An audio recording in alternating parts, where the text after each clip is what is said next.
Jeunesse. Jocelyn Kirvin est né le 14 février 1979 à Dijon.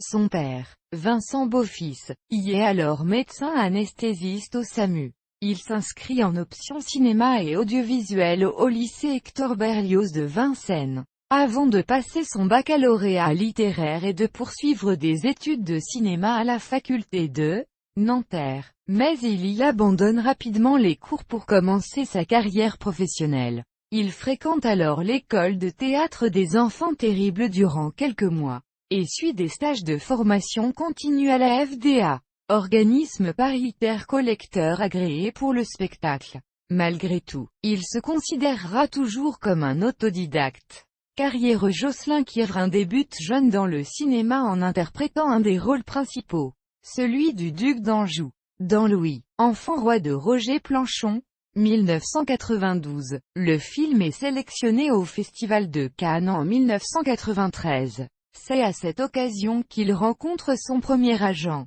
Il fait ensuite des apparitions dans de nombreux films d'époque à costume dont Lautrec de Roger Planchon ou encore L'Enfant des Lumières de Daniel Vigny en 2002, aux côtés de Nathalie Baye. Il joue également le comte de Nanzac dans le film de Laurent Boutonnat, Jacques ou le Croquant, dont l'action prend place au XIXe siècle. Il incarne, en 2007, le jeune Louis XIV dans Jean de La Fontaine. Le défi. Il apparaît dans L'Outre-Mangeur, puis dans Grande École pour obtenir en 2005 un des rôles principaux, celui du détective Nerto, dans la grosse production L'Empire des Loups aux côtés de Jean Reno. Le film connaît un bon succès commercial et aide la carrière de Kirvin. À la télévision, il a fait sa première apparition dans le rôle de Babar dans Les Compagnons de l'Aventure, Lola et les Sardines, qui met en scène des enfants en vacances au cours des années 1990.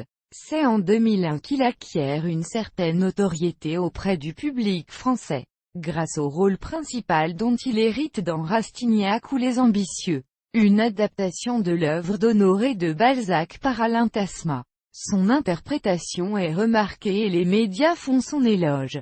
Le Figaro le dit, flamboyant, tandis que Le Monde lui trouve beaucoup de séduction. Il reçoit après ce téléfilm le prix d'interprétation masculine au Festival du film de télévision de Luchon. Parallèlement à sa carrière cinématographique et télévisuelle, il a également été acteur de théâtre. En 2003, il était Lord Darlington dans L'éventail de Lady Windermere d'Oscar Wilde, aux côtés des actrices Caroline Cellier et Mélanie Doutet et sous la direction de T.I.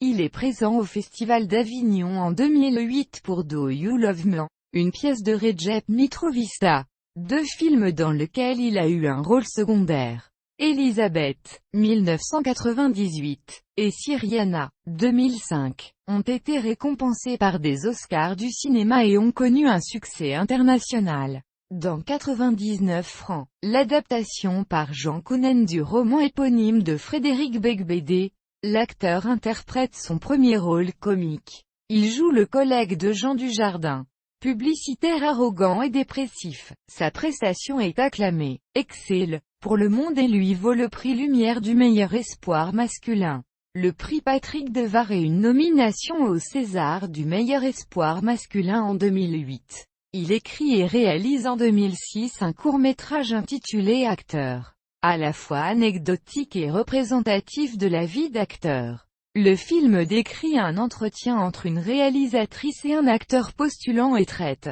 selon Kirvin, du grand écart que l'on doit faire entre sa vie privée et sa vie professionnelle. Le rôle de la réalisatrice, joué par Nathalie Baye, est inspiré de Catherine Breillat, qu'il a rencontrée à plusieurs reprises dans le cadre de casting. En 2008, il joue avec Sophie Marceau, Christa Terray et Jérémy Capone dans la comédie LOL, et l'an d'après, dans À l'aventure de Jean-Claude Brissot et Incognito aux côtés du chanteur Benabar, qui écrira d'ailleurs une chanson hommage, Les Mirabelles, dans son album, Les Bénéfiles du doute, et de l'acteur Franck Dubosc, les deux derniers films dans lesquels a tourné Jocelyn Kirvin.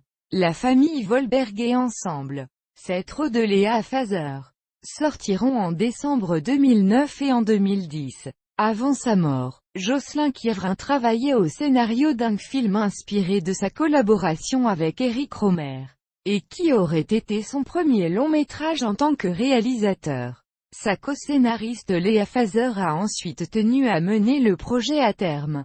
Le film, intitulé Maestro, est finalement sorti en 2014.